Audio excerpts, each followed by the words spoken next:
now that we got the match overview done, we can jump over and do the good, the bad, the Barça, as well as the Moustache man of the match. Now, if you're unfamiliar, if you're just seeing this for the very first time, what we do is we break down the match by what was good, what was bad, what was Barça, meaning what was true to Barcelona's identity, our DNA, something that represents the badge. And then, of course, we give out the Moustache man of the match. So let's begin right at the top. We're going to be discussing what was good about the match. Let me jump over here, do this, change the lights while we talk about what was good. It makes me laugh. I'm my own biggest fan sometimes, so it's the little things, my friends. Hope somebody out there is enjoying the little subtle changes. Anyway, I digress. Let's start with something I already mentioned, undefeated away from home. Xavi is absolutely on fire outside of the Camp Nou. Yes, we have drop points at home, which you typically would think the opposite. Guaranteed 3 points at home, get the draw away. That's most clubs' mindset. We're kind of doing the opposite, like I said, but a win is a win. I'm loving what we're seeing there. Rafinha getting his first goal for Barcelona. And on top of that, it built this fire, this desire for more. He took a left foot rip, a one-touch shot shortly after scoring that goal. It was that close. A beautiful curler. If it would have gone in, crowd would have gone bananas for Barcelona. Anyway, Rafinha getting his first goal. Loving that. There was a lot good about this match, actually. I had a hard time filtering it down for the good, the Barça, and the Moustache man of the match, too. Boy, I gave this a lot of thought. I digress. Rafinha's first goal was great, but what was particularly good about this match was Koundé at right back and his 2 assists. Araujo, while he is great defensively in that right back position, was not giving us what we needed offensively. So now that we have Koundé in there, yes, Hector Bellerin is going to end up being, I think, first option. We'll talk about that more after the match. I think Koundé is going to end up sliding back into center back. But we've got options. Anyway, for this match, I keep wanting to talk about everything else besides what we're here to talk about, folks. Anyway, for this match in particular, Koundé, incredible assist to Lewandowski. Long ball over the top, splitting the midfield, over top of the back line. Could not ask for more from Koundé from the offensive side or the defensive side. He also got a second assist to Eric Garcia, setting him up for that third goal. A nice set piece from the practice field off of a corner kick. So for those reasons, the assists, the willingness to play out of position, loving what I'm seeing. There were other things, like I said, that could have gone in this good box, but Koundé gets the good box for his performance against Sevilla. Again, mostly for those 2 assists. Now, take a little sip of coffee. We got to talk about what was bad about the match, which thankfully there wasn't a lot. There wasn't a whole lot bad about this match, my friends. I'm not upset about any of the outcomes, any of the statistics, except for one small run of play. And I think you all know what I'm talking about. If I jump over and show you this image, which I came across on Twitter. Shout out to Barcelona Out of Context for sharing this one. One of the most selfish plays I've seen on a football pitch. Dembele gets the outlet pass just before halftime, turns, runs at the defenders. He's got 2 defenders in front of him. Lewandowski makes a lung-busting run to join the attack. 34-year-old striker sprinting down the field in stoppage time of the first half. And Dembele, who had every opportunity to lay it off to him, early and late, says, "No, I think I'll just try to chip the keeper and put this one wide. Yeah, I think I'll just do that. I think I'll just be incredibly selfish. I'll make the most selfish decision ever, and I won't finish. How about that? How about I just do that?" I'm surprised Xavi didn't bench Dembele for that decision. I'm surprised Lewandowski, excuse me, I'm surprised Lewandowski didn't actually kick his head through the wall of the locker room. Listen, Dembele is playing phenomenal football this season. And I think I've done a great job of letting go of my hurt feelings, of my frustration over his contract negotiation. I've let that go. It's been a clean slate. But nonsense like that, just being selfish, that's becoming your MO. So please, Dembele, let that be the last time. I don't want to sit here and be hating on Dembele. I don't want that. I want to be singing his praises. I want to put him in the good box, the Barca box. I would love to see Dembele get his first Moustache man of the match. At the same time, the selfishness continues. Focus on the assist, Dembele. Focus on the assists, please. For that reason, Dembele, get in the box. Okay, shake that off, folks. Shake it off. We don't want to focus on the bad. That was like the one thing. That was like the one bad thing from the match.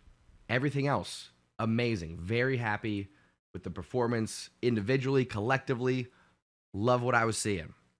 So let's talk about what was Barca about this match. And this one, again, I was going back and forth, and even now, I could be talked in to go in a different way here. For the Barca box, I'm going with Lewandowski. He continues to put the ball in the back of the net. He continues to be a headache for the opponent. He continues to do whatever he needs to do for this club to win, to get 3 points, let alone how beautiful his goal was. The assist from Koundé, long ball over the top, like I mentioned. Lewandowski doing his part, chests it down, one-touch finish around the keeper. It's beautiful.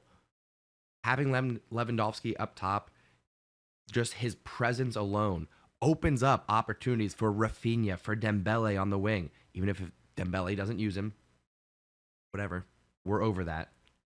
So Lewandowski gets the Barca box, but here's the thing, folks. Like I said, there was a number of ways I could have gone with this. I was this close to giving it to Eric Garcia. He continues to be the unsung hero. Did get a goal in this one. He was the little cherry on top after a beautiful set piece from the corner flag. Defended, and right before that as well, on the defensive side, of course, his main job, jumping in front of shots, intercepting passes, just being the defender that we need him to be, particularly with Koundé pushing out to that right-hand side.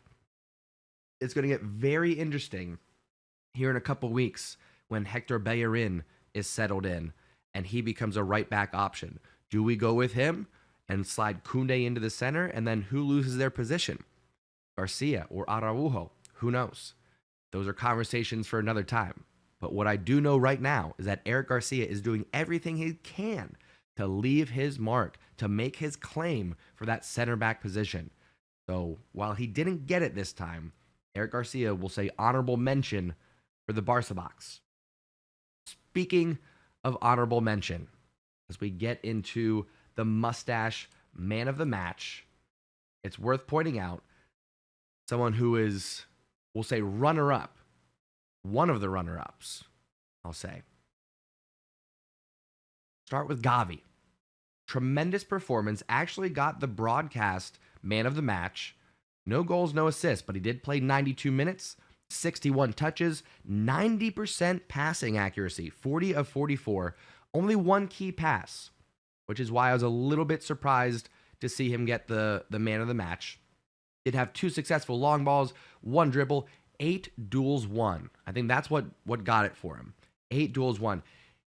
Gavi was showing his grit, his tenacity, his intensity on the pitch. He was showing his Gattuso part of his Gavi and Xavi combination. He's a little bulldog, a little pit bull, as you can see in this picture here. Hilarious graphic comparing Gavi and what's inside of him here. Just pit bull. Absolutely. Could not agree more. Accurate assessment.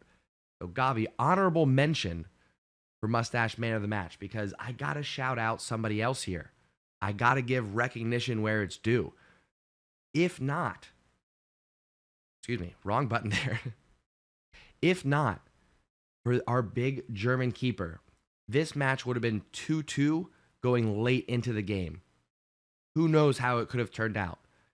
2, 3 huge stops in the first half alone. So Ter Stegen getting the Mustache Man of the Match. And again, I know that this is not in alignment with the broadcast. They went with Gavi on that one. That's fine. I'm not gonna hate on that decision. But no goals, no assists. I think if you look at the impact, the direct impact, who influenced the game more, who had a bigger hand in the outcome, you gotta go Ter Stegen. You have to go with Ter Stegen. Like I said, big saves in a big year for Ter Stegen. I've said it time and time again, but I'm going to continue to repeat myself until everyone in the Stash Squad tells me to stop. We've heard it. Please, John, enough. You're going to be begging for mercy for me to stop repeating that this is Ter Stegen's year. He's had a rough run of it the past few seasons. Not the best defense in front of him. Average age of like 32 years old last year. Now our average age has been just over 21 years old. That's a big difference for Ter Stegen. Fresh start for Barca, fresh start for Ter Stegen, and he's taken advantage of it. He's doing everything that he needs to do, and I want to acknowledge that. I want to reward that. So he gets the Mustache Man of the Match going to Ter Stegen. Those are the awards for our big 3-0 win over Sevilla. Koundé gets the good for his 2 assists from the right back position. Dembele gets the bad box for his selfishness bubbling up and not passing to Lewandowski in that counterattack when he should have. Lewandowski gets the Barca box for his golazo and his continued performance up top being a powerhouse striker for Barcelona.